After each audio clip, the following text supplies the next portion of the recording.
The question, what is a project, is such a cliched way to introduce the topic of project management that I'm almost tempted to ignore it completely.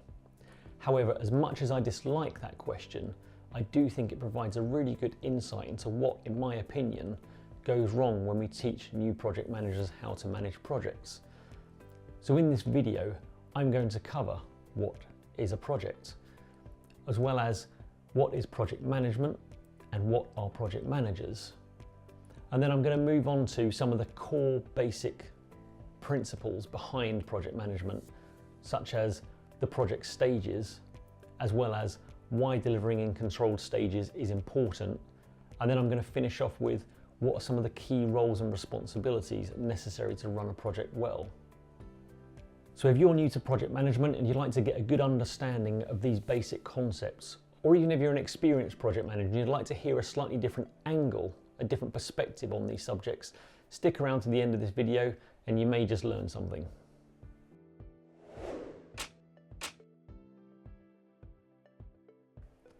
So once again, welcome to The Pragmatic Professional. My name's Ian, and for the last 20 years I've been helping organisations make complex change simpler and helping individuals become world-class project managers.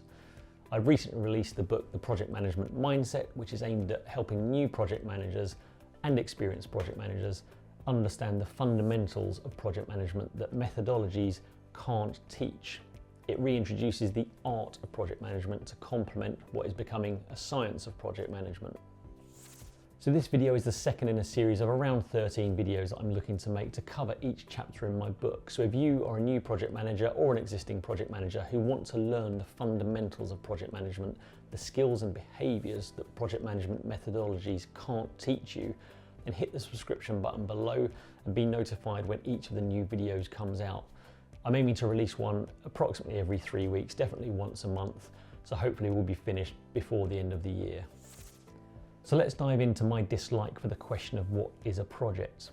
If you've seen my previous videos, you'll know that I hold the opinion that project management has become far too overcomplicated over the years, that it's being treated far more as a science than an art form, that it's been filled with jargon and nomenclature and over-intellectualized to the point that we're losing the focus on what actually matters and what's important in delivering a successful project.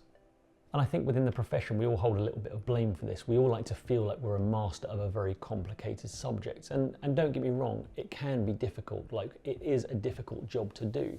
But as I've said in my previous video, project management is conceptually simple, but very difficult in execution. And I think we need to become comfortable that we're actually not rocket scientists. What we do is very difficult and it requires a quite unique set of skills. But it is much more of an art form. It's much more of a leadership role than it is an engineering role. And throughout my career, I've attended many project management training sessions, and I've ran many myself, but the ones that I've attended, almost without fail, have all started with a definition of what is a project. And there's a good reason for that, because a lot of people attending those sessions don't know what project management is, or they may be looking to start the profession themselves. But it starts off, in my opinion, on what is the wrong foot. It starts off on a very technical definition with almost a debate around specific terms of what a project is. And the many institutions that govern the project management profession don't help with this either. A cursory search online can find multiple definitions from the likes of Prince2, from the PMI, or from the APM. And none of these quite align. And this starts off any new entrance to the project management profession with a focus on the technicalities, whether it's the temporary nature of a project, whether it's the organizational structure of a project, whether it's the financial parameters or the time parameters of a project as the key things to focus on. And in my opinion, that's a distraction. That's not what's important. And in my opinion, the definition of a project is really simple. It's a specific set of tasks performed to achieve a one-time outcome. But more important than the definition of a project, for a new project manager to understand and take away, are two things. Firstly, the very nature of projects. The fact that they are short-term, disruptive, sometimes painful amounts of effort performed to achieve a longer-term benefit. And to turn that into a tangible example, think about things in your normal life that require that kind of effort for the long-term benefit.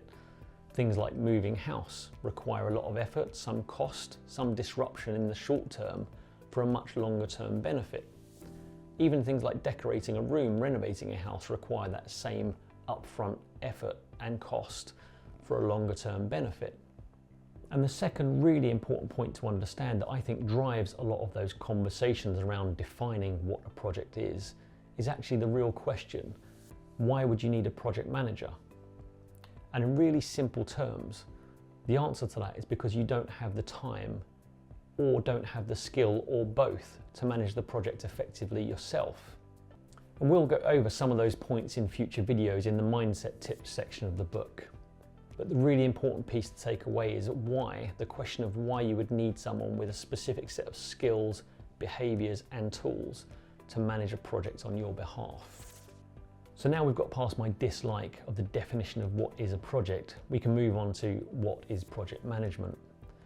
And if we look online again, in this case, we can find much more alignment between some of the institutes that govern project management, the likes of Prince2, the likes of PMI, the likes of APM. They're far more aligned in their definition in this instance. Where we find some differentiation is around the parameters around project management, things like costs, time, quality. But again, my simple definition of project management is the practice of delivering projects in a controlled fashion to maximize the probability of achieving the outcomes. And while I generally agree with the inclusion of the parameters of time, cost, quality or scope within those definitions, I prefer to keep them under in a controlled fashion. And there are reasons for that. One is I think that drives a focus on never ever bending on any of those parameters in terms of success of project management, which I think is potentially a mistake, and I'll cover that in future videos. While we generally want to keep within parameters, it doesn't necessarily mean a failure of a project as long as we're in agreement with who wants the project to adjust some of those. What is the ultimate goal of project management is to deliver it in a controlled fashion where everyone is in agreement that those parameters are adjusted. And the last term we have to cover is the project manager. And in this case, actually, I think the APM has a pretty nailed on version of this. It's the person responsible for the successful delivery of the project. Now, I might debate whether successful needs to be in there. It's the person responsible for delivering the project, and hopefully they are successful. But generally, the definition is good. Now, the next fundamental topic to discuss are the stages of a project. Now, I covered these very, very quickly in my first video. But effectively, the purpose of the project stages within the project management process is to keep that control that effectively we take projects through defined stages with a gate between each stage that needs to be agreed before it can be moved on to the next stage.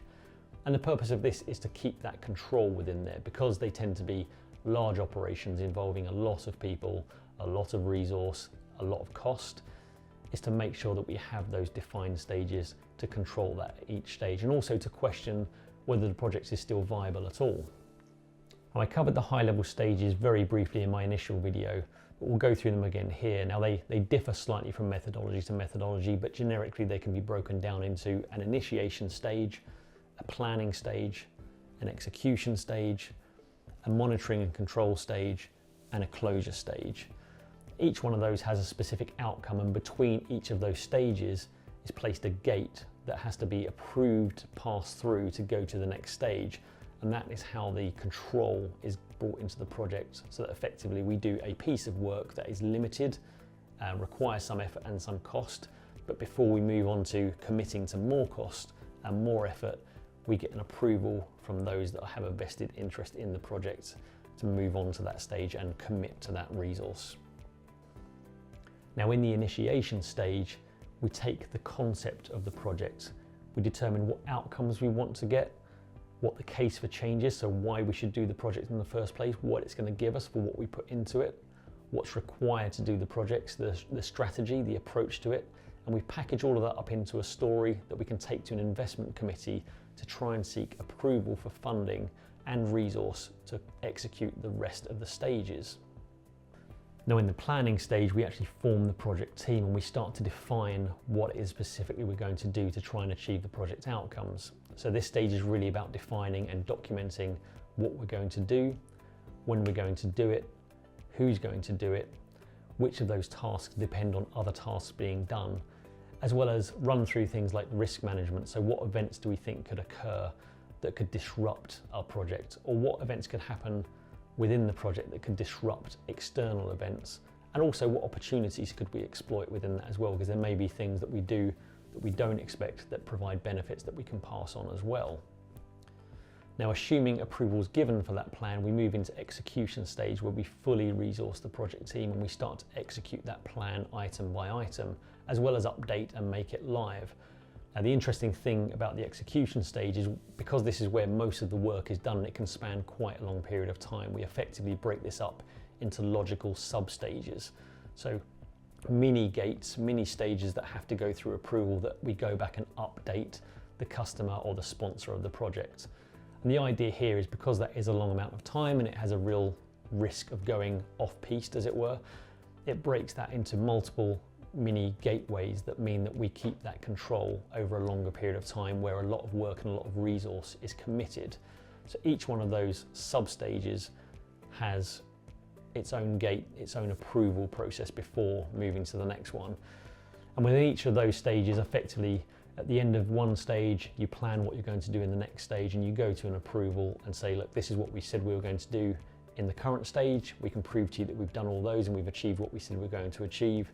This is what we propose we do for the next stage. And if you're happy with that, we'll then go and execute that.